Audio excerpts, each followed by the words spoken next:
Pistachio from Don Quixote.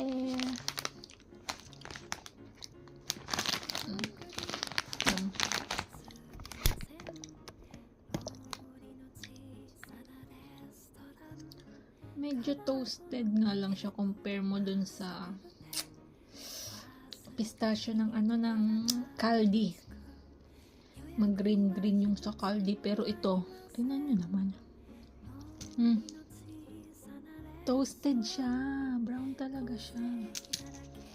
Ayan pero marami na ako nakain. Ayan, masarap naman siya.